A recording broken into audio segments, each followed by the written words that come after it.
There was a good PDF document written about how Obama is clearly using hypnosis and neuro-linguistic programming in his speeches. I don't know if he's doing it so much anymore because he's not having that big of effect anymore. You know, his approval rating's not very good except for when he stages, fake Bin Laden death or whatever. But 6 in 10 Americans are against the war in Libya and everything, and so he's failing. But I thought since I'm studying hypnosis right now a lot, I'd go back and go through his acceptance speech in 2008 and just see all the hypnosis techniques that I could spot, and maybe compare it, to the PDF that came out back when he was first elected, or right about to be elected, about his covert use of hypnosis in his speeches. And it's it's not that there's so many techniques that they can put into one sentence. Even it's such a short period of time that you're not going to notice this stuff unless and there's too much stuff for your mind. It overloads your consciousness. You couldn't analyze this all in one playthrough of a video of him talking. And of course he has to do that because he's telling you just complete bullshit and lies. And the truth, if you have the truth on your side, you don't have to hypnotize people to make them believe it, because it's the truth. It'll just people instinctually will know what you're talking about. And I'm not necessarily a Republican, and I'm going against the Democrats, even though I like Ron Paul. It's just like it's two sides of the same coin. Two management teams of the same corrupt child kidnapping corporation.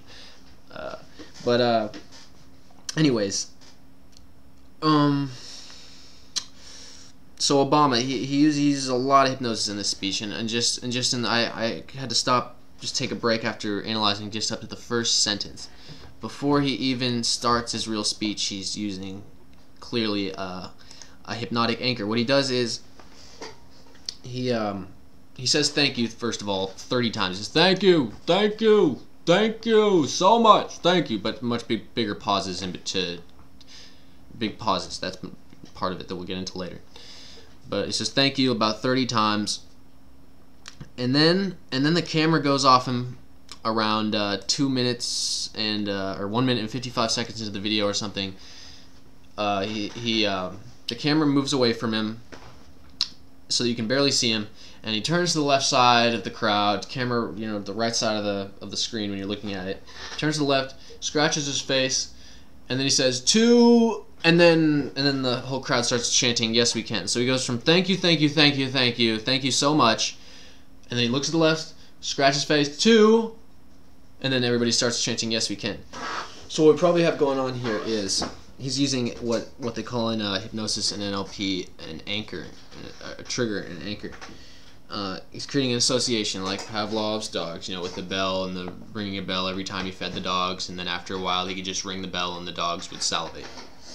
So every time that he's gotten the people to chant "Yes, we can," he's probably turned to the left, scratched his face, and that gaze that he gives, that look, and then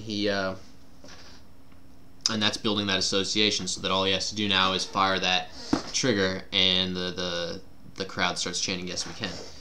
And this is a manual I have from a course I took on hypnosis called "The Secrets of Hypnosis Revealed." And if you want to check it out, or the website to get it is streethypnosis.com. Now, this is the part about association and indirect suggesting a chain of associations. For example, one person may think of a lemon, experience a taste inside their mind, or the taste then triggers the glandular experience, and they might enjoy that, and they might find that pleasant. Another person will have the same shame, but at the last part of it, the very same experience of a tangy taste and a glandular activation they will consider to be an unpleasant experience. This is purely based on their life experiences, their associations. The same experience can mean two different things to two different people, and this is important. Likewise, a happy memory will trigger a sudden picture inside someone's mind, a mental image, and again that will trigger a feeling as a result. So now we have the ability to trigger feelings, the ability to trigger memories, and the ability to trigger physical responses, all based on associations. Now this is not as far-fetched as we might think it is. Back at the end of the 19th century and beginning of the 20th century, a man called Ivan Pavlov, very famous for what is known in psychology as Pavlov's dogs, showed that when you fed a dog and you rang a bell just before you gave him food, the dogs would at an unconscious level associate the sound of the bell with food coming. Now whenever a dog is presented with food and the body starts salivating, the preparation to digest the food, to help them eat the food, chew the food, and then digest the food. So the interesting thing is that when they began to associate the sound of the bell to the fact that food was coming soon, pretty soon they would start salivating just when they heard the bell. There was no food present, there was no food coming, but because the nervous system had created a pairing and association between the two concepts, a bell, which is sound that has no digestion or nutritional value whatsoever, triggered the glandular experience, the salivation occurring. This is something which is just proven, simple, direct psychological fact, and we are going to use this fact as hypnotists in order to trigger associations that we want for experiences. And of course, in this case, it's not just that it's not no food that's coming; it's there's no real positive change that's coming, and there's no end of the war coming, and no end of the torture coming, and you only have faith in this hope that Obama's going to do anything. You have no real reason to hope that he's going to do anything, but so it's all just hope, you know. And if you hope for food every day, you'll starve to death. But so the way you'll do that in hypnosis is he talks about, you know, I don't want to read his entire manual for you, but I mean, but basically you just build up a state in somebody, so he'd get to the audience to the point where they're really excited about him, and then at that state he'd do that and start getting the chant yes we can, so that every time he does that in the future, the association fires and they get back into that state and they want to chant yes we can again.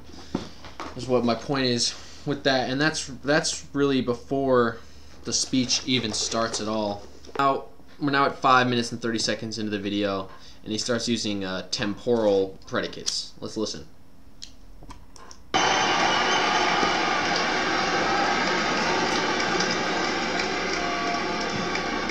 4 years ago, I stood before you and told you my story.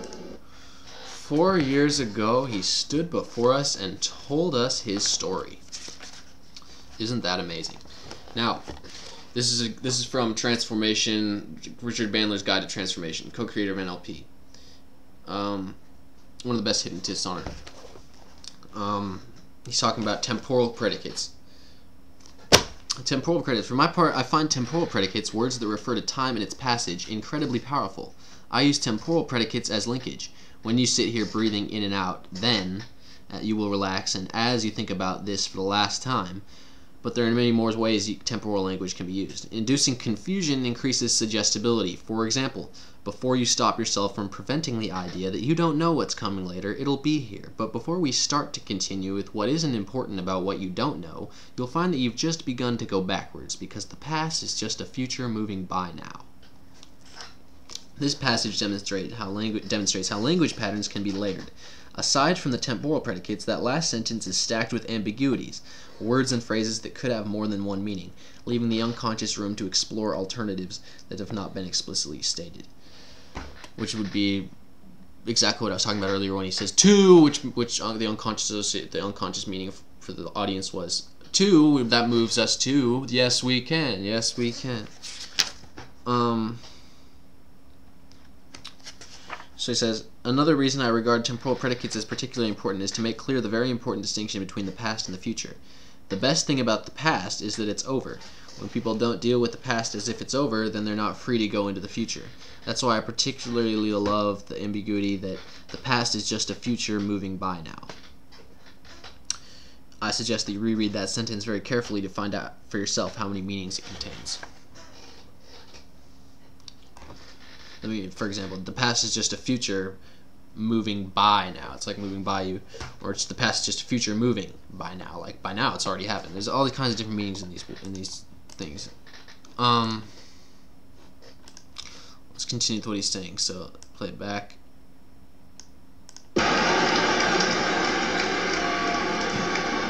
4 years ago, I stood before you and told you my story. He stood before you and told you his story 4 years ago. So 4 years ago, he's making it more suggestible, getting your mind going, okay, in the past, you're in the past. You're in the past, so he's not talking about right now. He's talking about in the past when he stood before you and told you a story. He's talking about telling you a story while standing in front of you. He's in front of you, standing there telling you all this bullshit, basically this story, this fairy tale about why he became president, what he's going to do, all this bullshit. And he's standing in front of you doing it. But it's right now. It's happening right now, but he's focusing your mind as if it's happening 4 years ago so that he can slip in all this covert stuff. And the look he's giving on the screen right now, I'll put the camera on it so you can really get a look at what the look that he just gave at 5:42 in the video after saying that, with the arrogant look on his face. Let me just show you the look on this motherfucking scumbag's face. Just look at that look on his face after he pulled that little trick off. I'll play back that little temporal predicate and the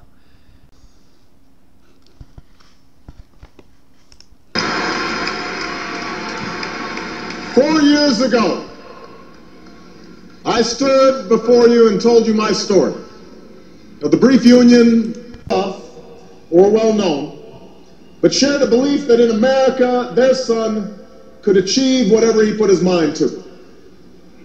It is that promise that's always set this country apart, that through hard work and sacrifice, each of us can pursue our individual dreams but still come together as one American family to ensure that the next generation can pursue their dreams as well.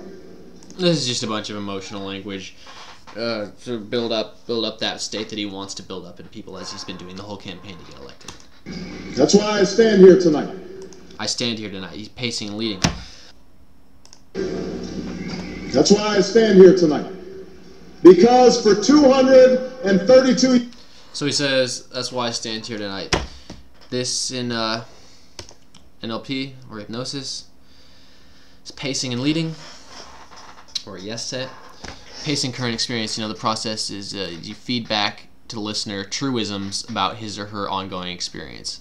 I stand before you, or as you sit there listening to the sound of my voice, as you sit there watching you, for example, for watcher, as you sit there watching my YouTube video, listening to Obama lie, you will give me all your money, would be a bad example of how they might use that. Years. At each moment when that promise was in jeopardy, they build up, they get you saying, yes, you are standing here before me. Yes, I am listening to the sound of your voice. Yes, you are doing that.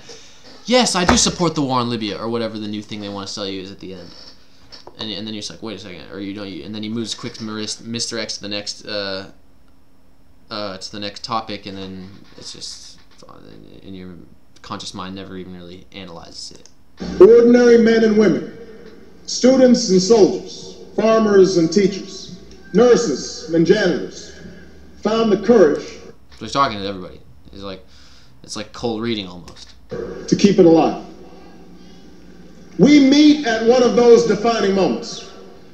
A moment when more pacing. Our nation is at war. At a moment, it is a defining moment. Economy is in turmoil, and the American promise has been threatened once more. Just pacing and leading, just saying what we already know, and then. Tonight, more Americans are out of work. Tonight, it's night. And more are working harder for less. This is repeating what we already know. Thank you, Obama. We know that. More of you have lost your homes, and you can't afford to drive, credit cards, ain't that the bills truth, you can't afford Obama? to pay, and Lord. tuition that's beyond your reach. Now, these If I could spend all day on this guy's speech.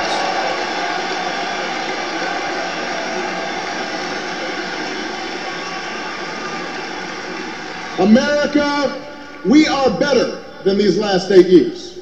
A man in Indiana has to pack up the equipment that he's worked on for 20 years and watches it shipped off to China, and then chokes up as he explains how he felt like a failure when he went home to tell his family the news. He's telling us this is the my friend John. This is the my friend John, my friend Jane technique. So he's talking about other people having experiences, emotional experiences, whatever, that he wants the audience to go through to build up these states in the audience. It's called in conversational hypnosis. This is called the my friend John or the my friend Jane technique.